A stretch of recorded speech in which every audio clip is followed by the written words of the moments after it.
All right, Bemang, today is Thursday. It's April 2nd. Welcome to the Dog Walk presented by Barstool Sports. Today I am joined by my movie friends, John Feitelberg, Robbie Fox, for our first quarterly meeting to talk some movies. So we'll be talking January through March, and then we will be previewing April through June. So, boys, how are we? Feitelberg, we'll start with you. What's going on? What's new?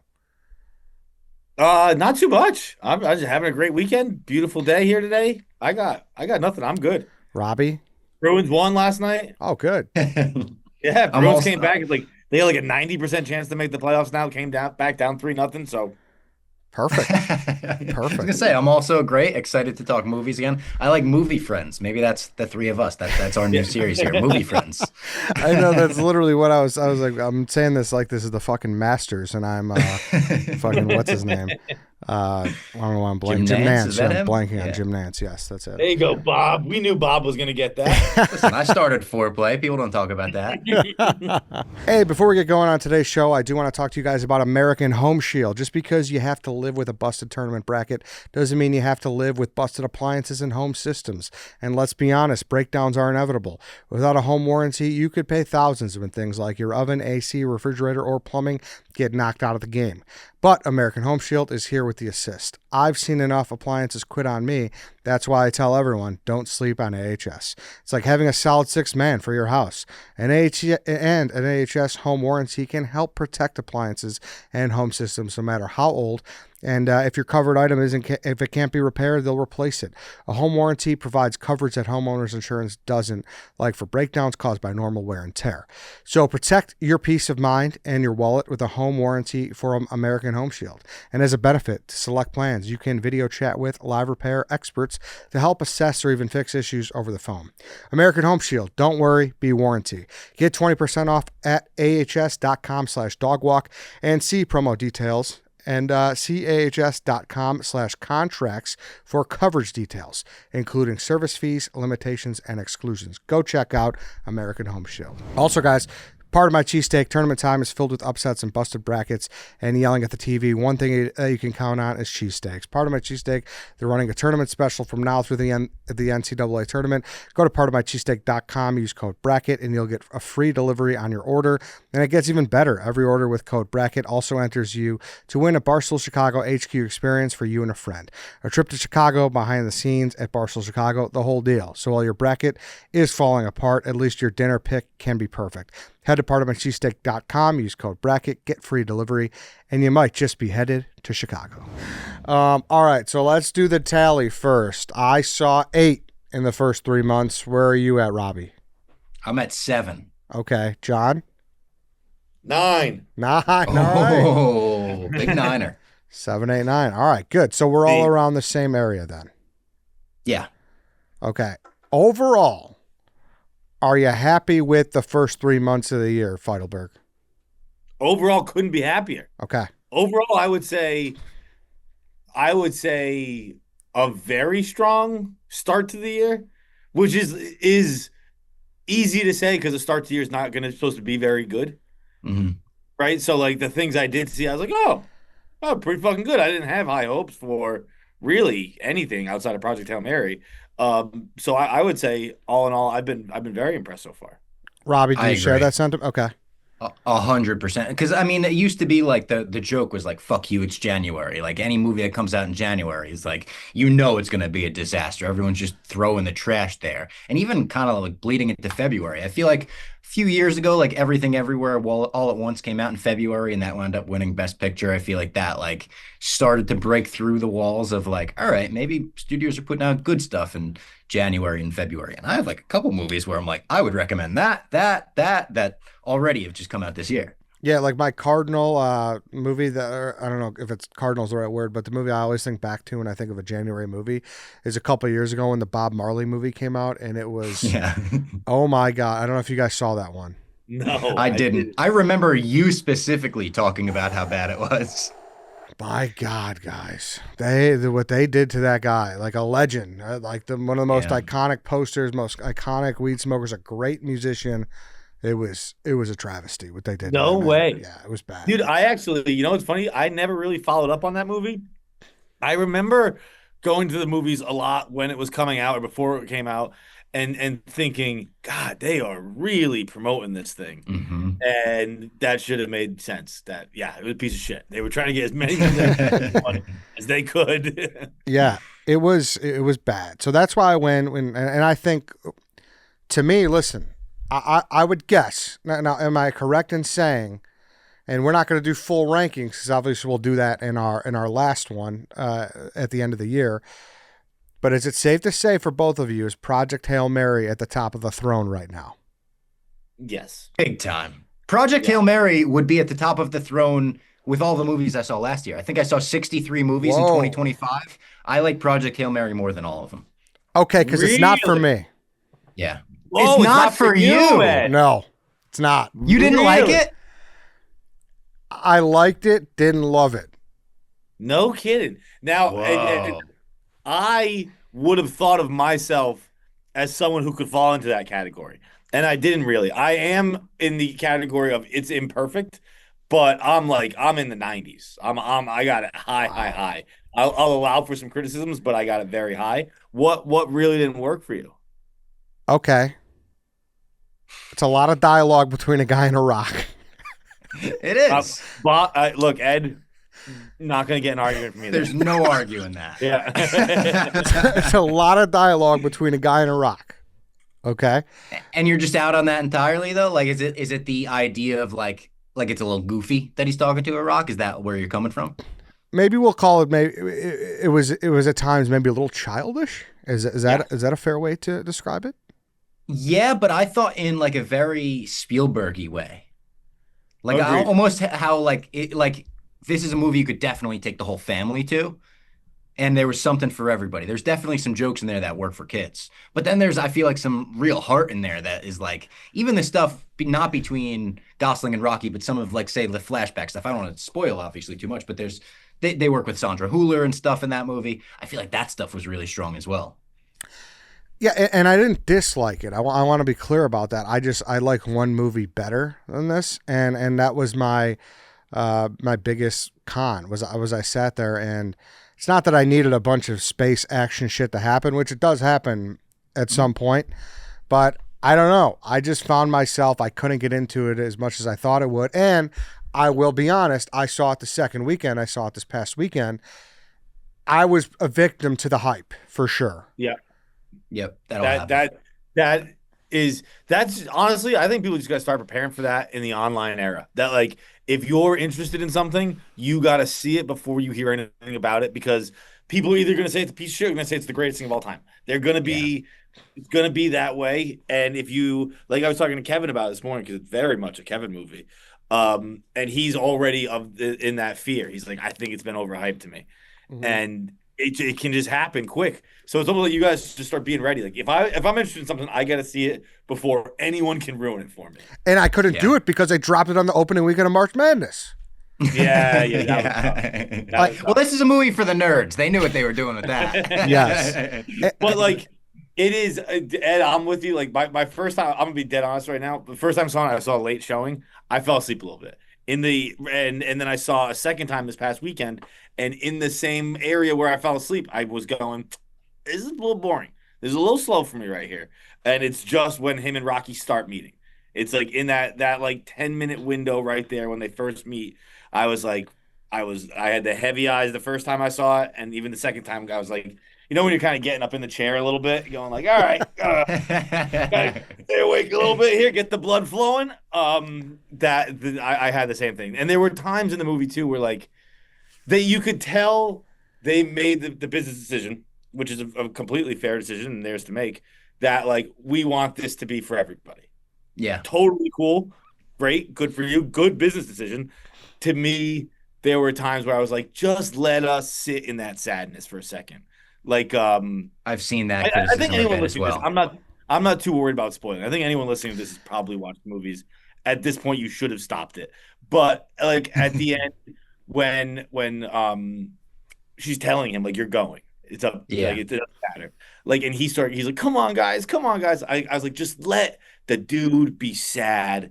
Don't turn it into the joke where he kind of runs out and then they tackle him by the fence and like it kind of turns into this Benny Hill thing. Like I was like, just let him feel the sadness that he has to sacrifice his life. And they didn't. That kind of bothered me. But all in all, I still have it. Again, like it truly is in the 90s, but Yeah. I see the criticisms. I see the cracks. For And me, it shouldn't be surprising, but it felt like it was made for me. It's like, as a huge Star Wars fan, to see a movie in space about hope and friendship using practical effects, using, insane filmmaking techniques, such cool, like the expanded ratios and everything for flashbacks, real stuff, all of that. It felt so, even the needle drops were like, oh my God, some of Yeah. my favorite songs are used in it, where it's like, it just felt so up my alley in the way that I hoped it would when we did our last podcast. yeah, and are you guys book guys? I don't remember. No, No. so I read the Martian. I read like when it was getting developed as a movie. Q from Impractical Jokers. I've listened to his podcast for like 15 years now, and he recommended The Martian, saying it's the most likable character since Rocky. Like talking about Sylvester Stallone's Rocky. So I was like, all right, let me check this out. Read it twice before the movie came out, and I loved it so much, the movie, that I was like, I'm not going to read or listen to the audiobook of Project Hail Mary. I want to be surprised by the movie, which is maybe like a low IQ, smooth brain take. But I did that for the Hunger Games movies, and I loved it. I was just like, I want to be surprised by this. Like, I read the first book, and then I was out. I was like, no, I don't need any more. Okay, so do you like this more than The Martian? It's so neck and neck. Like The Martian, I've sat in for years, and it's such a rewatch movie. It's like a comfort movie for me. It's I love The Martian. So, but I think it's truly like it's as good. I think, yeah, Yeah, and I want to be Yeah. clear. I don't think this movie's bad. I have it. I yeah, have yeah, it. yeah. It's higher on my list. The hype killed it a little bit for me, and I didn't like it as much as other people. But I kind of just realized it's just maybe not for me, which is weird because you're right. I do kind of like that Spielberg, you know, those themes, Yeah. like you said, Robbie. But I don't know. Maybe I'm not a space guy either. My space I knowledge, remember you saying that. yeah, it's pretty You weren't low. a big space guy. Yeah, I mean, so- I don't have big space knowledge, I Yeah. don't, I'm everything that they're also- talking about, I was kind of like clueless on. I have the fantasy space knowledge. yeah. I'm also not a space guy. Like if you'll remember, I think in our hype, what movies we're excited for, I don't think this was on my list. I Yeah. don't think. I think Pavs had told me about it, and I was like, I don't know. Like I'm space, I kind of get it. Gosling's also he just did First Man. He's also doing the Star Wars. I don't know. Gosling in space. Who cares? I've seen it, and I will be seeing it. And it just worked. It was he. Gosling's But awesome. I'll also say this. I said this when I was talking about it on How Do We Get Here? Mark Grace, what's his name? Something Grace. Ryland? Is it Ryland Grace? Island Grace. I Like think Mark- crazy? I don't know why. But Grace, he knows he's in a movie much more than Matt Damon's character knew he was in a movie.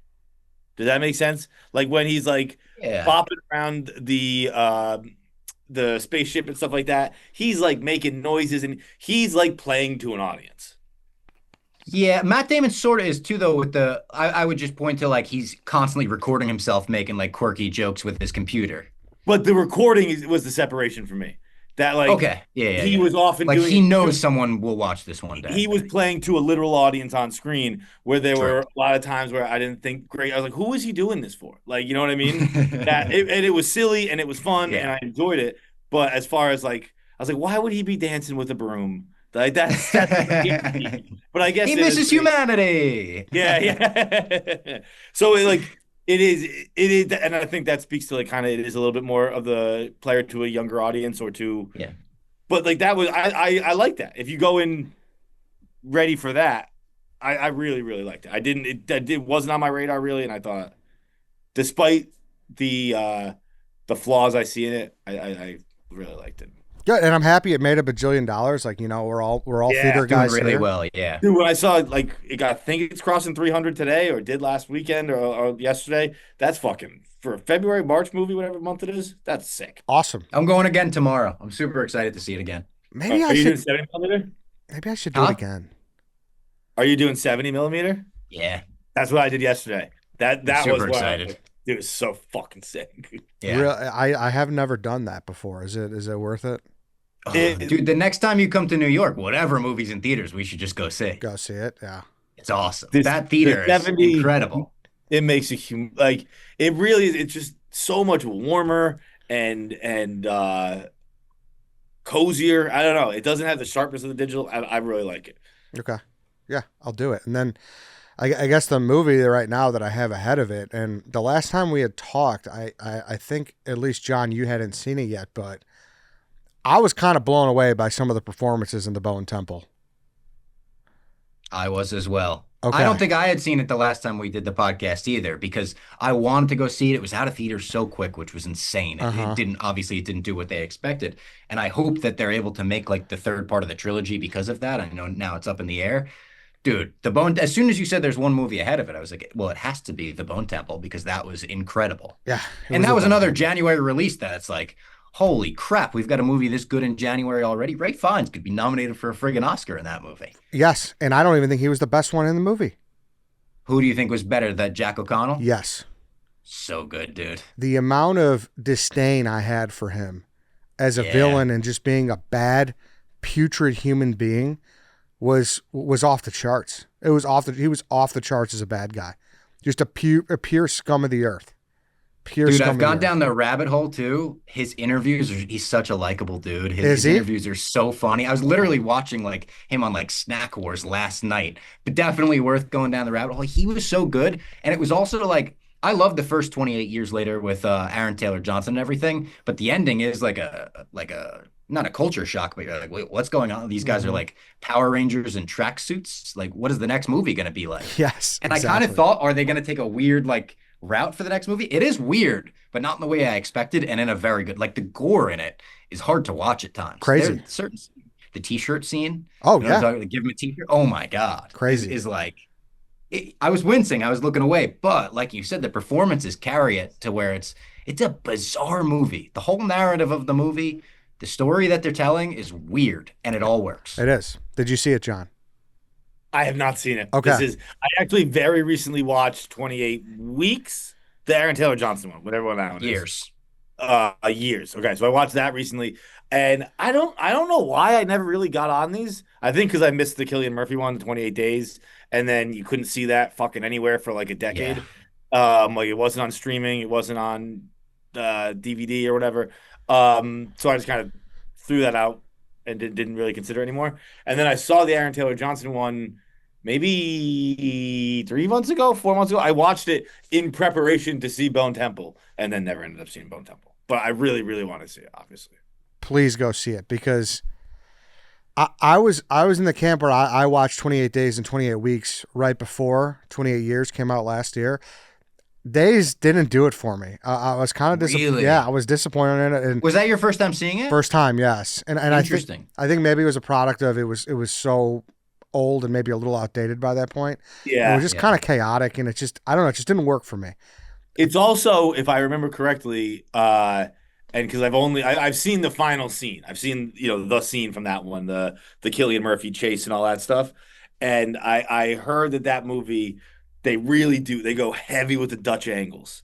Oh, they And do. those genuinely do stress me out. Mhm. Where like I like it's like what they're for. It's like to put anxiety on the viewer. Yeah. And it really affects me. Dude. Like I can't watch Mission Impossible 1 either. There's Dutch angles in it. Yeah, it's chaotic. It's chaotic for sure. Yeah, But you get like disoriented. I'm like, what the fuck is going on? exactly. I love Days. Days was like one of the first scary movies that I watched. So Okay. I have like a nostalgia for it of like, it's probably like the first, other than maybe I Am Legend, it was probably the first zombie movie I ever saw. And I just thought, yeah, like the weirdness of it was so cool. The digital camera angle, the scene in the rain obviously is iconic. The hell here is so good or whatever. Going over. I did like the Bone Temple as much as the original. The original I think is like a 4-star movie. Bone Temple is like probably I probably liked it more, which I think is among 28 years, days, weeks later fans, almost like taboo to say you like anything as much as the original, but I really did. I'm with you, dude. I thought it was the best out of the four by far. Like Yeah. I liked it that much. And in years, I think I had it at number 9 for last year. Like I liked it, didn't really love it. I think it was more of a product of there was a lot more mediocre to bad movies last year that I liked it more than.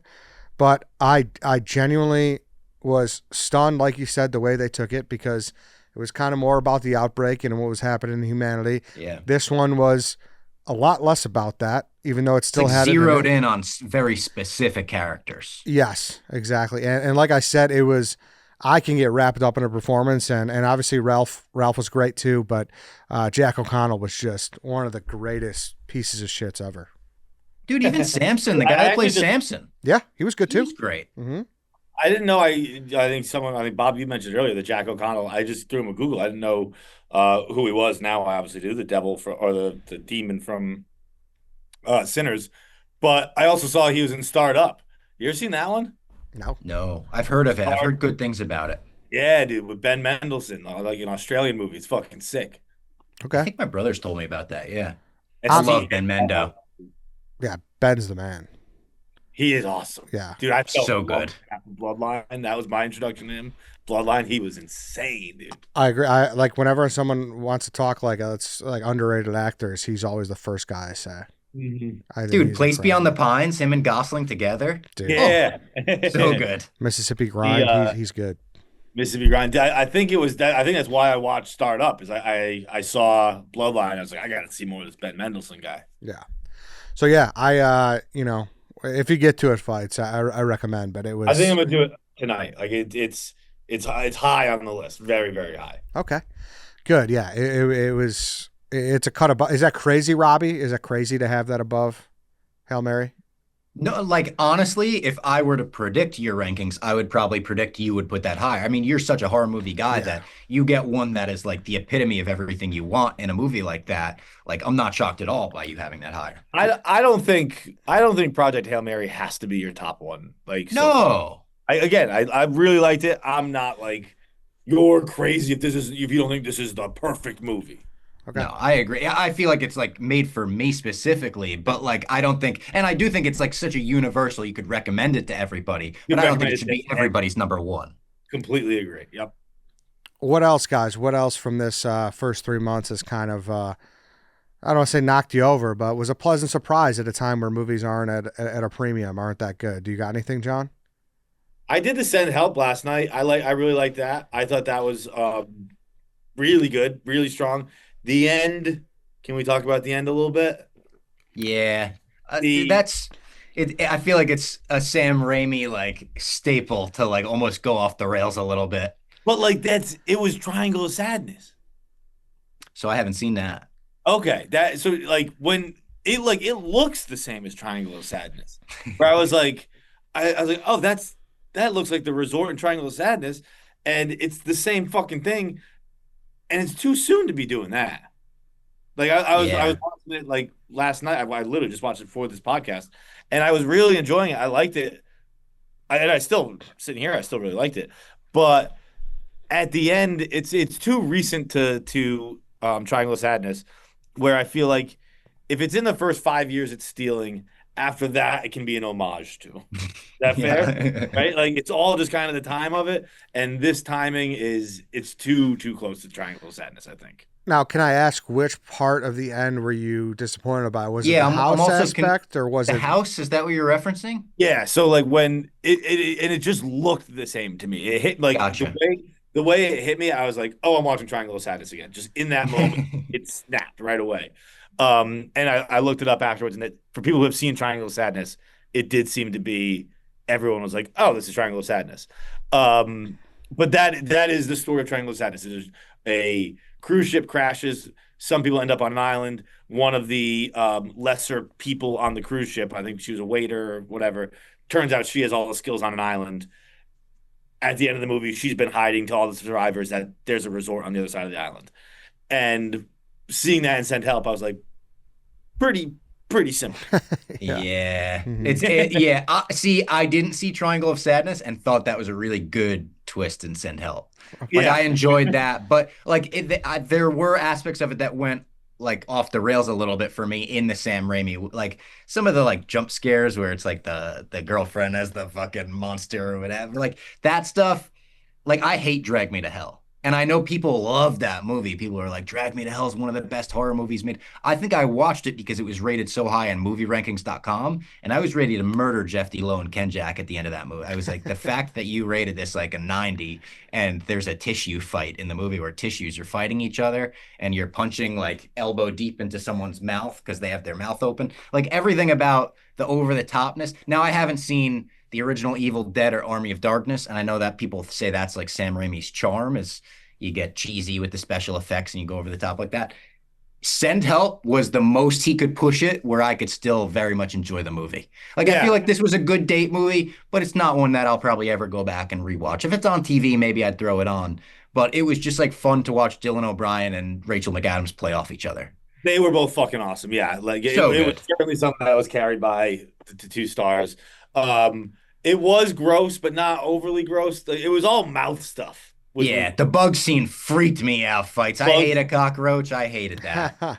The boar scene was tough. Though when he's like Yeah, the boar's that was actually funny when it's spraying the blood. by tough. I mean, actually, that was sick. Like as the boar was like, I'm willing to die to just fucking get snot on you. That was pretty cool. That was funny. Um, but all in all, I thought it was really good.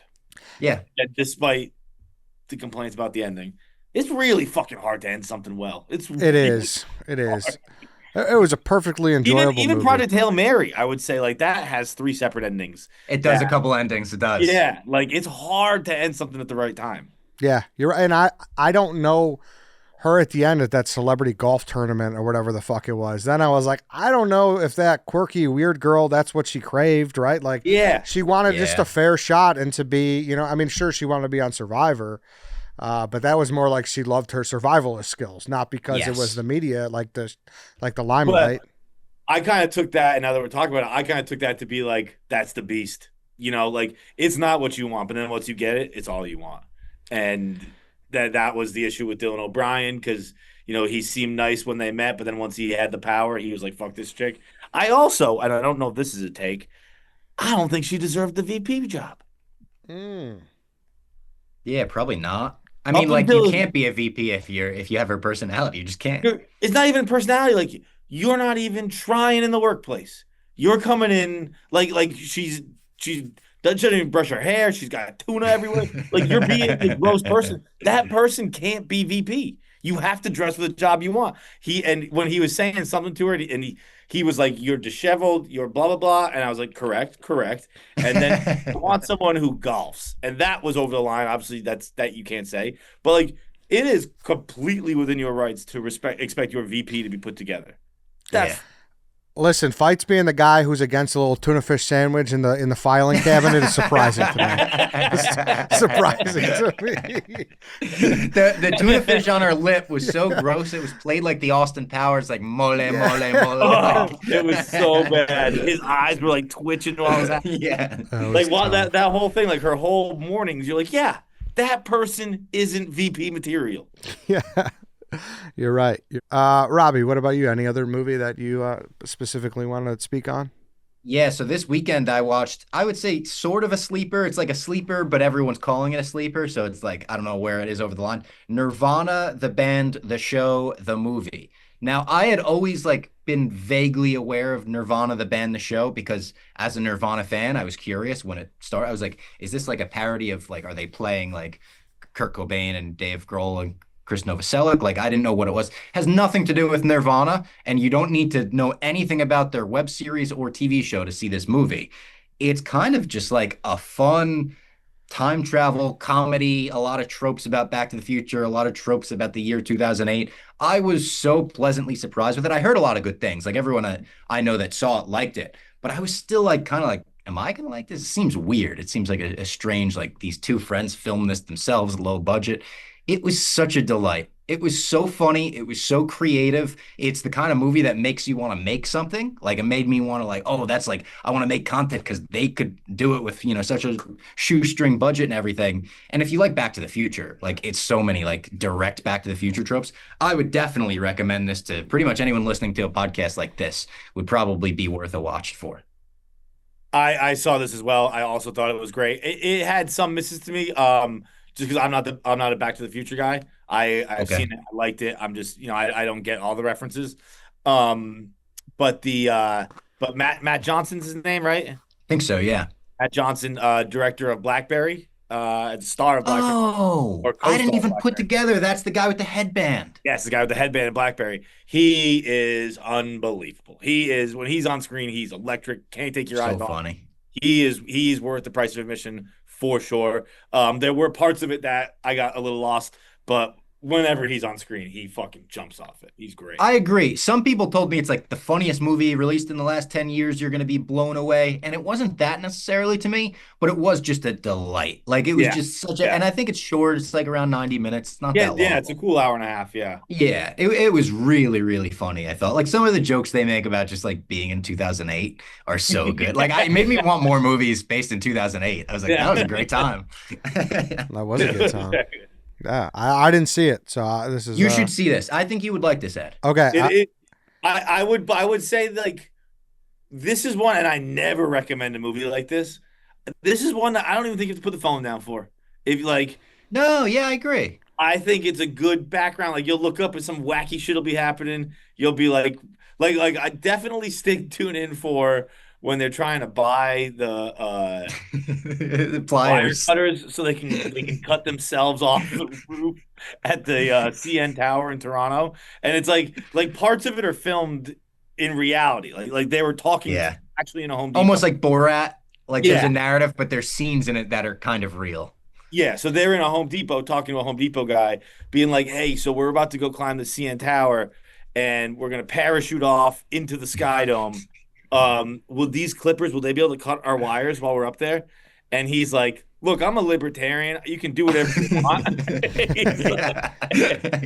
he's like, "But I really don't think you guys should do that." And they're like, "Yeah, but would it cut the wires?" He goes, Yeah. "Look, it's gonna cut the wires." It would cut the wires, but And then I've seen a clip of Matt Johnson like talking about that guy, and he's like, he's a real libertarian. He's like, everyone says he's a libertarian. They're a libertarian. No one means this guy does. Oh man, yeah, it's that was a sneaky hit. And in a similar way, I thought the Charlie XCX movie, The Moment, was like kind of I would recommend it in a similar way where I was like it was very creative. I was impressed with what they did. It's basically like Spinal Tap for pop stars. It's like Charlie XCX doing a parody of herself and record execs coming to a pop star and being like, Brat Summer, what a big thing. Let's keep it going. What if we have a Brat credit card and a Brat this and they're pitching these horrible ideas to her the whole movie. And she's kind of like feeling the pressure of like, well, I do like employ all these people. They need jobs. So maybe I should do this. And it's Alexander Skarsgård plays like a tour director and he's so funny in it. So I would recommend that in a similar like, you don't really need to put the phone down for that one. It's a quick 90 minutes. There's a few funny scenes, like, but worth a watch. Pavs recommended that one, and he said he's like this. We should make a movie like this, and I never really knew what he meant. And you explaining that, I'm like, oh, I kind of see what he's saying now. Like, Yeah, you should definitely watch it as well. Yeah, I do want to check that out. I don't really know much about Charlie XCX. I know she called Taylor Swift "boring Barbie," which admittedly is a great line. It's a great line, dude. I heard that in the Taylor Swift song. I was like, "Don't be giving your enemies context." Everyone can just say it now. But yeah, I don't really know much more about her aside from that. But I'm worth checking that out. okay. She was pretty good in it. I didn't know much about her either, but she plays a good like parody version of herself. Okay, good. Yeah, I would say I'll watch it for sure. I mean, 2008 too. Going back to the Nirvana movie, was that I was a senior in high school, so that kind of seems like it would be a perfect meeting. Yes, perfect blend. Anything else? I mean, there was obviously a few horror movies. I also sorry, just opening my list. I forgot about this. I got How to Make a Killing. No one else saw that, right? Didn't see that. I did. Really wanted to. Oh, you did. What'd you think of that, Ed? I liked it, dude. I really liked it as well. Yeah. And I went into it thinking I'm about at my, I don't want to say wit's end. Wit's end makes it sound more serious than it is, but just, I could use a break from the Glenn Powell Renaissance kind of deal. There'd been a lot, and then he'd thrown up a few heat checks, and one or two of those didn't really work. I didn't think The Running Man was so good. And it was just like, he'd been a lot, just need a little space from everybody. It happens to everyone. And then I saw this, and I thought he was fantastic in it. I thought I was coming off the the other side of the mountain on Glenn Powell. I thought he was great in this, and I thought the whole thing was a joy. Agreed. I was surprised at some of the mediocre reviews on it. I thought it was a movie where I liked the way those are filmed, where it's like, all right, next person up, we're going to the next bloodline, and we're gonna do a whole little subplot here. Like there's something in my brain that like short attention span that I liked how fast it would move on. Does that make sense? Yeah. No, Yes. 100%. And that's why I think I really liked Weapons, the way that was shot. It was kind of like a similar, yeah. like we're moving on to the new, like you knew when the movie was turning. So it was kind of like a quick turn and burn. So I thought it was, It's I almost enjoyed a it. movie of mini episodes. Correct. Yes. Yeah. Correct. Yeah. So And I really and liked Zach it. Woods, unreal. Which one was he? Zach Woods, From The Office, Silicon Valley, The Office, Silicon Valley. He was the Butthole Eyes. he was the Oh, the- yes. Okay. Yes. Okay. He was good. Yes. Okay. Well, what yes. was he? A DJ? What was he? He was, yes, he was the rich artist. Artist. Yeah, he artist DA. He was some kind of that. He had more in that 15-minute, kind of mini episode we're talking about.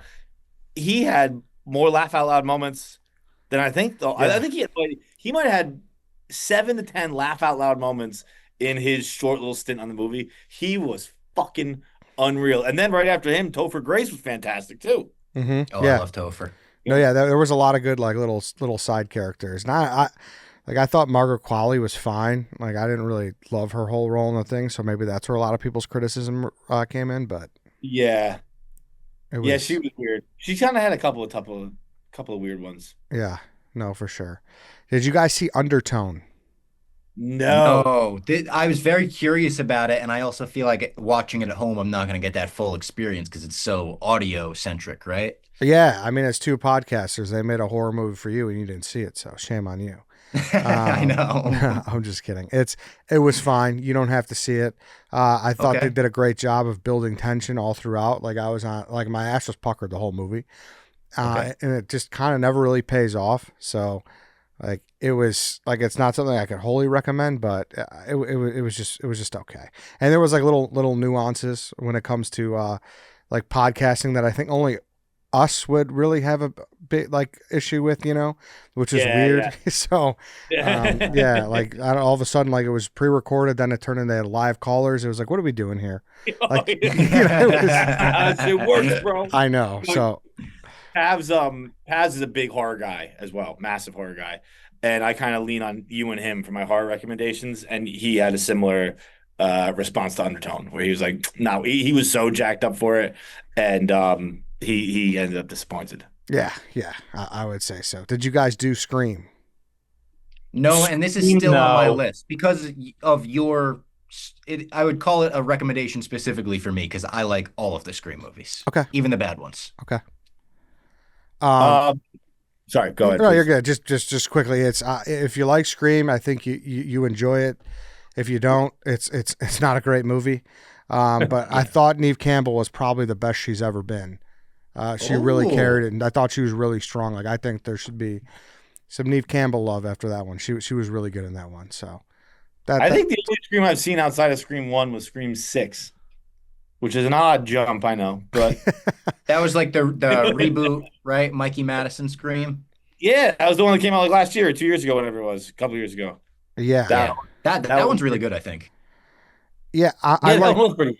I like that one more than 5. I was never I really thought, not to be mean, but I didn't think Barrera was a great actress. Like I just didn't. She just never really did it for me. So Yeah. I never really liked her in 5 or 6. But so that's why when it kind of came back. Oh, you know what? to- I'm thinking of 5 when I'm talking about it. I'm talking about the 6 in New York. I thought it was so. Okay, That's the one I thought. Yeah. okay, because I liked 6 more than 5, but Interesting. I'm happy it did really well. It made 200 million. So it's hopefully now they'll do a little better job because I mean they were up against the wall. Both their leads dropped out. And they kind of reformulated and stuff. So I kind of give them a little bit of a mulligan for it being not so great, but it is what it is. I have a real sleeper that I don't think a lot of people saw. Dead Man's Wire. Have you heard of that, Ed? No.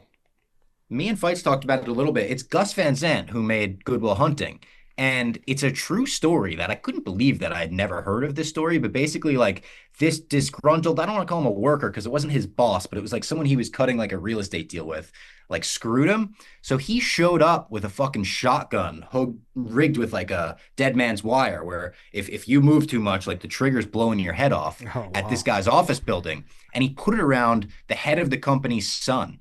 And this is, I believe it was Indianapolis in the 70s on live television. The news is following this guy around town as he has a shotgun to the back of a guy's head. He does a news conference with the shotgun to the back of this guy's head. I could not believe the story wasn't like more well known, but it's very much like a twofer movie. It's Bill Skarsgård plays the main guy with the shotgun, and the guy that he has in the rig is, I think his name is Darce Montgomery, Yeah, who yeah, was Billy in Stranger Things, yeah. Max's brother. Dude, it's awesome. And Al Pacino plays his dad, so they're going back and forth with phone calls with Pacino. It was really like enjoyable. It was, I think, another like quick movie, 90-minute movie, like small scale, but definitely worth a watch. That This, sounds great. this was one I put on the other night, and it was like, sometimes you start a movie like 11:30, and you're like, I know I'm gonna fall asleep, but whatever. And this was one that it got good enough in the first half hour that I turned it off because I was like, I don't want to fall asleep. I want to come back and watch Yeah. this, and I just haven't had time to get back to it yet. But it is supposed to be. It's gotten great reviews. I've heard a lot of great things about that. I Just did a not know crazy that story. story. Yeah, I had no idea about that. So, And uh, Gus Van Sant, fuck yeah, brother. I know, yeah. We'll forget about Psycho. no, that sounds good. John, were you gonna mention one? You had something? Yeah, the one that I think underrated, and it's also just because I fucking love this guy. Good luck, have fun, don't die. We had Zazie Beetz on Scene Stealers for this one. Stars Sam Rockwell. If you like Sam Rockwell, which is anyone with a brain who's listening, Yeah. Yep. he like the opening scene. If you watch the opening scene, you're gonna finish the movie because Sam Rockwell comes in as a guy who's from the future. He busts into a diner as a man from the future who's trying to get everyone to save humanity, and he gives a rousing speech that only Sam Rockwell can. And from there, you're like, you're in. It's exactly again. I mean, maybe this is becoming a trend that we can keep an eye out for. Nice 90 minutes, easy watch. Michael Pena's in it. Zazie Beetz. Uh, Sam Rockwell, obviously. A couple others. There's a 9-foot cat cock in it at some point. Oh Interesting my to see God. that. It's wild. It's wild. It's kind of like an AI type thing. But it's cool. I fucking love Sam Rockwell. So I'd recommend anything he's in. I Hey, gotta see that. that's the key to success here from these first 3 months of the year is just give us a nice 90 minutes easy watch. Yeah. Yeah, That's it. dude. That's all we want. And bro, I didn't even get to fucking War Machine. Nice, 90 minutes. War Machine, which is that's what we had Quaid on for. Not at all the movie I expected it to be. Kind of a wacky. It's like a nice like What's it phone about? away. It's fucking it's Alan Richson who's Reacher. He goes to RASP, which is like Ranger, some kind of Ranger, trained to be a Ranger in the Army, a Green a Ranger, whatever, not a Green Beret. And then so like all that I was watching, I was like, oh shit, Army movie, fuck yeah. Halfway through, real curveball, it becomes about aliens, but it is like it's still watchable. It's closer to Battleship than it is to Lone Survivor, but it's somewhere in between those two. It's Okay. it's All right. Dennis Quaid. I think overall, it, we all seem pleasantly surprised and Yeah. happy with how the first 3 months went. fuck yeah. I mean, like looking at the 7 movies that I've seen this year, I would recommend like all of them. I think I don't think I've seen, and I'm sure there are bad movies. Listen, Clemmer walks around these halls and he's like, I just got back from the Pout Pout Fish. I know that there's bad movies out there. Yeah. But like all of the ones that I've seen, there's 7 movies at the end of March where I'm like, yeah, those were good. I would Yeah. check those out. All I 7. think I think Yeah. Mercy's my only one I wouldn't recommend. And even Mercy, I like actually I guess everyone's fucking watching it because I've been tracking it on my Prime just because it's the first thing you see. When it got released, number 7, day one, number 3, a couple days later. As far as I know, it is still sitting pretty at number 1. It is like Yeah. all you need is a movie star, dude. Like Chris Pratt puts asses in the seats. The movie itself, I don't know, man. I also like maybe I'm a sucker. Maybe I'm just bad at grading movies. I just never don't enjoy it. I like every time. I rarely am like that is a fucking disaster that I did not have fun watching.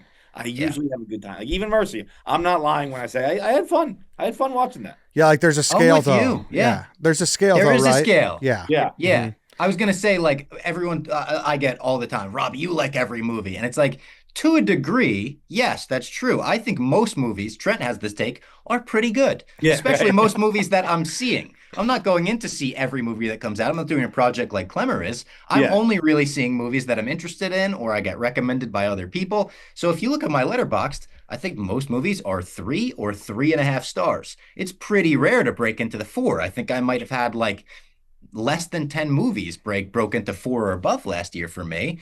But like most movies are a 3 or a 3.5. If Yeah. they're major motion pictures that get made by, good studios and everything, odds Crazy are it's town. pretty good. Yeah, yeah. Unless you go out of your way to see a piece of shit, it's pretty rarely a piece of shit. Yeah. Yeah, they do exist though. They certainly do it. They Oh, for of sure course. exist.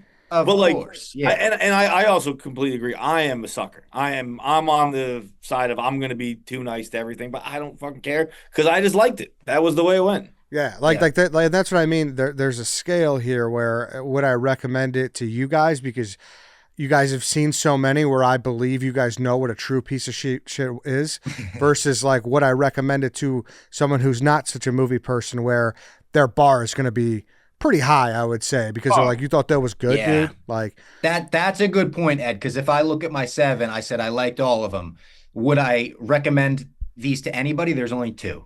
Like Yeah. Project Hail Mary and The Bone Temple. And The Bone Temple is another one where I can't recommend it to everybody, but it was really fucking good. So if you're interested in this genre at all, you have to see it. The rest of them are like, yeah, they were pretty good, but I wouldn't say go out of your way to make sure you watch this. for sure. If you're not a movie person, Exactly. Exactly. Yes. yeah, Like, yeah, that's a if- scale. Yes. right, 100%. Yeah. No, if as far as my recommendations this year to non-movie people, yeah, it would just be Project Hail Mary.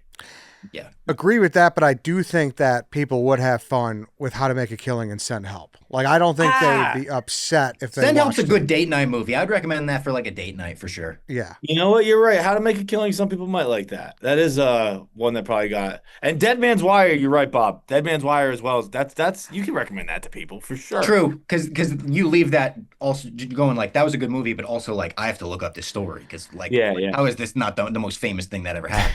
Yeah. Like Primate. Was it a great movie? No. Would I recommend it to a friend? Probably not, because they would just give me the side eye the whole time, be like, really? You sent me into a killer chimpanzee? But like people who watch those movies, for a movie with a killer chimpanzee, it wasn't that bad. I want to see that still. That's still on my list. Yeah, it wasn't that bad. I don't have it that high just because I don't know. Like I'm infatuated with chimps and I know how strong they are. And some of the fight, I gotta get you on a text chain with my uncle, he's big on chimps. brother. My uncle. I don't know if it's a bit. I don't know if we lost track of the bit years ago, but all this guy does is text me updates on monkeys. I don't know. I don't know. I gotta send you. Hang on, I'm gonna send you boys both right now because I've stopped doing it since I stopped using Twitter as much. But I used to keep like a thread of when he would text me about about monkeys. Fight's fucking messages. He's got the Sour Patch Man. He's got his uncle texting him about chimps. It's just an absolute like meeting of the minds in those messages. What a great conversation that is. How do you? Was it from? I love you saying I'm infatuated by chimps as well. You sound like Joe Rogan, Ed. Yeah, well, I did a documentary on it. And I don't know if you guys knew Oh, that. you did. Yeah. Of course you did. With Marty. Yeah, on the chimpanzee from the story of the lady in Connecticut. Yeah. It's on the Barstool Sports YouTube. If you go to, It's a really high quality documentary. yeah, that's like 800K views. Like it actually, know. yeah, it did really well. So it's like, I just type in Travis the Chimp in the Barstool Sports and you'll find it. If someone wants to watch Even that it. sentence is so funny. Just type in Travis the Chimp. You'll find my video. Yeah, it's like one of the things like I'm most proud of making. So check that out. The text I just sent you is 4 separate screenshots And if you follow the thread, he does it. He's always doing it. It's crazy. All Wow. different sources too. We're talking Wall Street Journal, Bro, BBC UK, The Sun. We've it's got Daily Star. It's all different sources. he's convinced monkeys are coming to, like, I guess, to take over humanity. I don't really know, bro. And now I don't know what he thinks about the monkeys. He's just always updating me about them. was this like a conversation you guys had at like a Christmas, and then he's like, "Oh, Never. okay." So he just like he'll yell at anyone who will listen. But no, and here's the deal. This is like my best uncle friend. Like, as far as like we're very tight. We've been very tight our whole lives. 5 years ago, we started texting you about monkeys, and I'd never asked about it. And now it's too late to. Now Oh, it's that's Are your responses like, oh wow, that's crazy? my 100% exactly. Okay, I thought so. Yeah. Yeah. I love it. I love it. Well, that was a pretty good synopsis of the first 3 months. Let's kind of let's look ahead, and obviously we've already looked ahead. So, give me the movie. If you had access right now, you could put it in theaters and you could see this right away from April, May, or June. What's your number one anticipated? What are you dying to see right now? Robbie, we'll start with you. I'm gonna say, like, obviously for me, I'm a Star Wars guy, so it's The Mandalorian and Grogu without a shadow of a doubt. But I'm gonna kind of disqualify that because that's Star Wars. It's in a category of its own. For me, it's Disclosure Day. Spielberg. Every trailer I see for this has my brain racked with theories and what it could mean, and the house and Emily Blunt and the animals and the aliens. I haven't thought so much about what a movie could be in a long time, and I think that speaks to how good the trailers have been at not really showing much of the plot.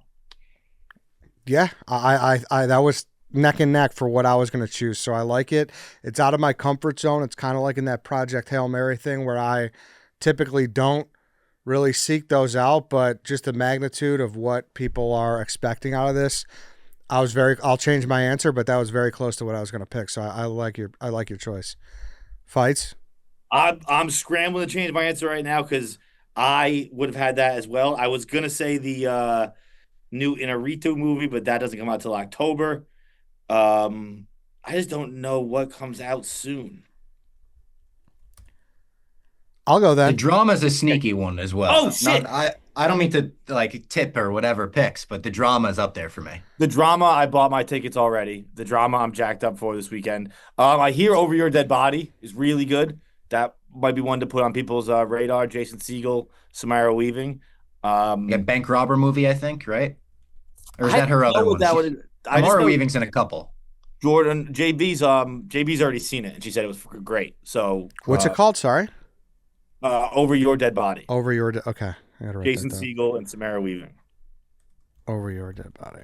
Writing that Oh, down. and also, wait, so we're going May counts in this? Yeah. Yeah. April, May, June. Boys, you know what comes out May 1st? DP2. Delaware's product. Oh.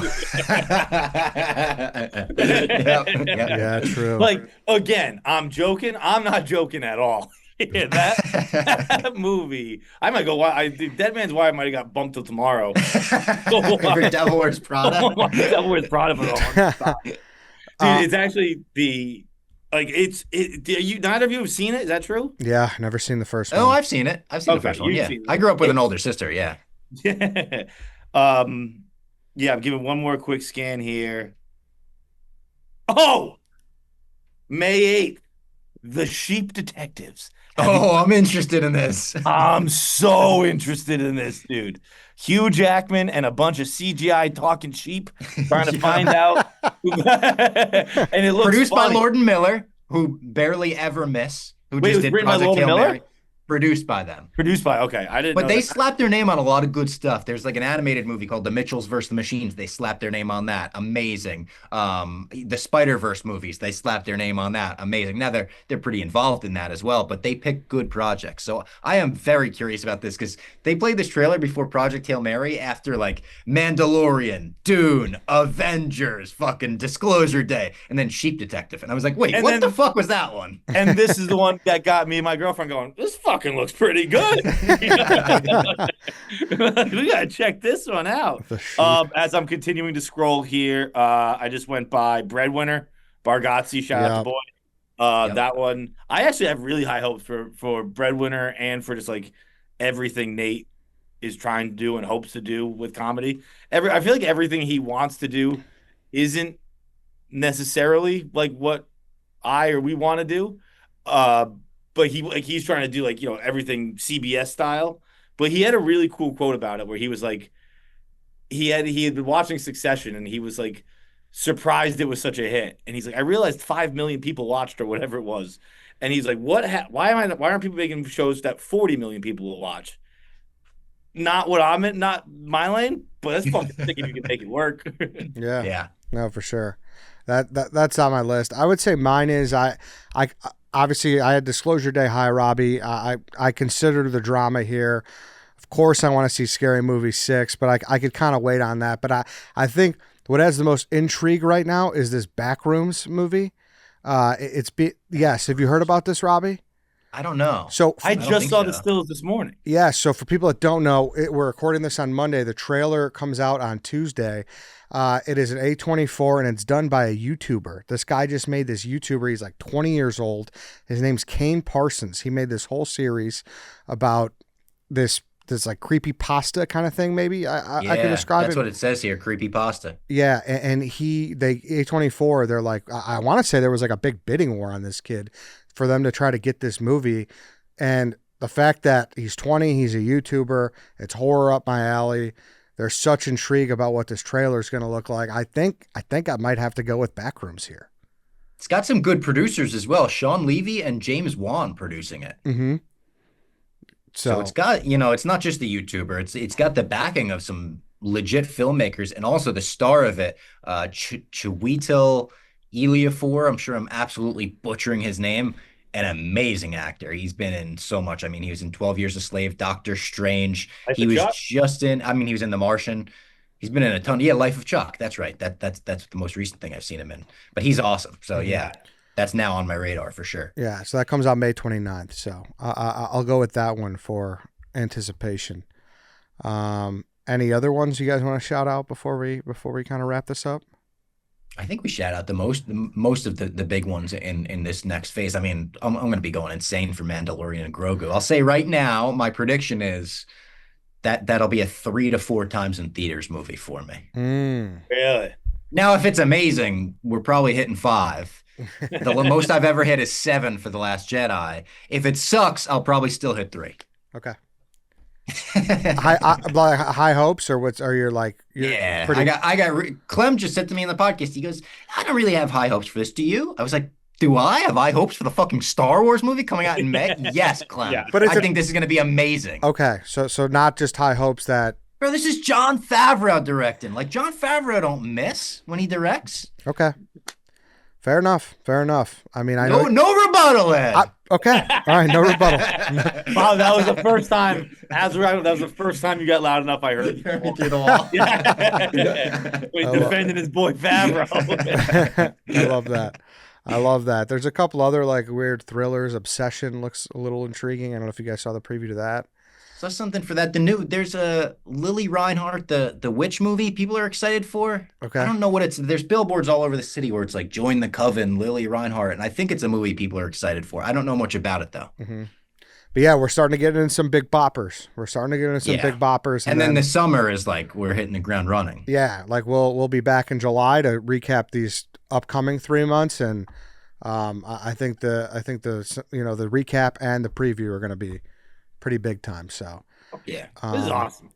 Movie friends. Movie friends. That's it. Any really quick before we wrap up, any Oscar takes? I guess I was gonna start with that, but then I'm kind of happy we didn't because it's been a few weeks. You got anything, Robbie? Any? I don't really have any takes that haven't been said already. In terms of like the best actor was the big thing of Chalamet and Michael B. Jordan. Yep. Kind of feel the same way I felt back then, where it was like, listen, I thought Chalamet gave the better performance. I thought it was like performances last year. It was like Chalamet for me, Jesse Plemons, but going like neck and neck. Like those are my 2 favorites. And then maybe like Josh O'Connor or Wake Up Dead Man. I loved that performance as well. But like I wasn't mad at Michael B. Jordan winning. Come on, Michael B. Jordan's the man. Mm-hmm. Yeah, I was the show itself, like the speeches and the awards, I thought were great. I did think the production was shockingly bad. I think Yeah. that's a pretty common take as well. Like Bob said, I'm not going to say anything no one said before, but it was surprisingly bad. It was like this is fucking Oscars, dude. When Conan started doing the monologue and people were still moving around backstage, that was insane to me. And The then audio too. Like, why was the audio so bad? Like, yeah, that's like and a also simple I'm a thing. big Conan guy. I like Conan a lot.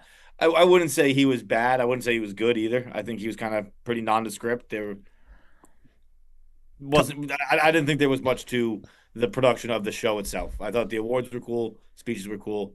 Show itself was meh. Yeah, shockingly meh for sure. The As the far as that. pre-tape Conan stuff was my favorite Conan stuff. The opening of weapons and the closing of one battle, like the Yeah. The closing. digital shorts, if you want to call them that. I love that. And like one of my biggest takeaways from the Oscars was like, thank God Amy Madigan won. The Oscars once again, like giving horror their praise. I think I looked it up, the first performance in a horror movie that won an Oscar since Black Swan, Natalie Portman. So it's Yeah, like 16 years between, and they've awarded certain horror movies, but not performances necessarily. So I thought that was huge. yeah. I was obviously very happy about that. I had a note about it. I wish this should have started earlier because I still think that Toni Collette's performance in Hereditary was Yeah. all time, like all time, all time. She's phenomenal. But I'm happy Amy Madigan got that, and it's nice to see some respect for her. I think it's well deserved. I agree too. I thought Timmy deserved it, but I'm not mad about Michael B. Jordan. I didn't think he could get to that level that he got to in Sinner, so for him to get there, I was happy for him, and that's it's a great story. Good for him. And then the only thing I felt bad about is I didn't see that Ethan Hawke movie, but apparently he was fucking incredible. Oh, he was. Yeah, and that's like I've been hearing that's like one of the biggest injustices that people are only talking about Chalamet and Michael B when he maybe could have been right there with them in that That was conversation. Oh, yeah. Blue Moon, right? Blue Moon was Yeah. fucking I thought awesome. he was way better than Michael B. And like, It I was, like the Michael B performance, but like, he's transformed. Mhm. it was That good. it was that good. You would like it, Ed, Okay. for sure.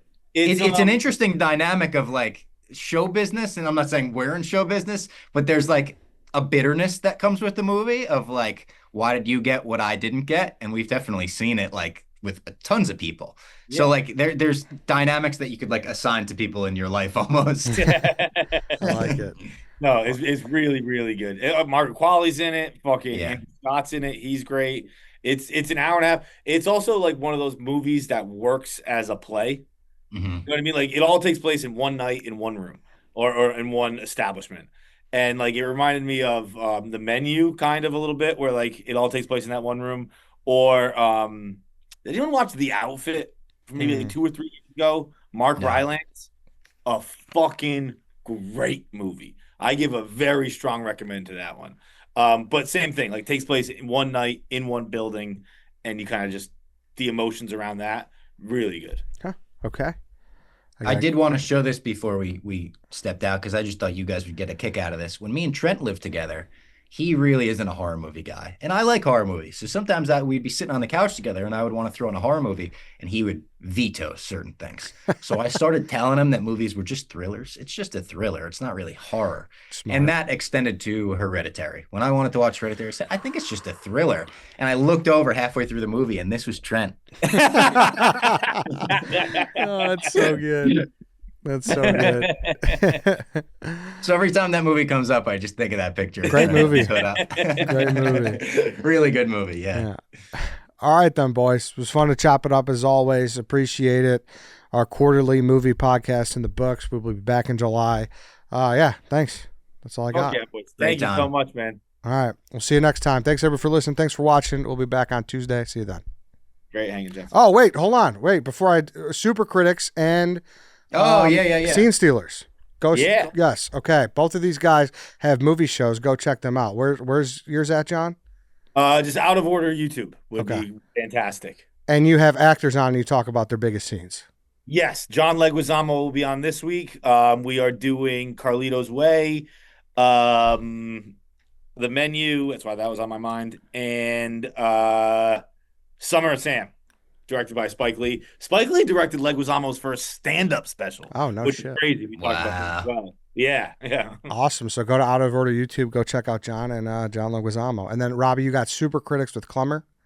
Yep, My Mom's Basement channel. We're reviewing every superhero comic book movie ever made in order. So we've just made it to 1989. We're doing Batman this week. We've gone through 11 movies so far. I think only 2 of them have been decent, or 3 of them have been decent. A lot of shit, but it's been fun to talk about shit. Now we're in a zone where it's like, we're talking Batman, Ninja Turtles, Rocketeer, Dick Tracy, like amazing ones. And Fight's coming on for Rocketeer. There it is. Yeah, dude. And let me give you a little preview about Rocketeer.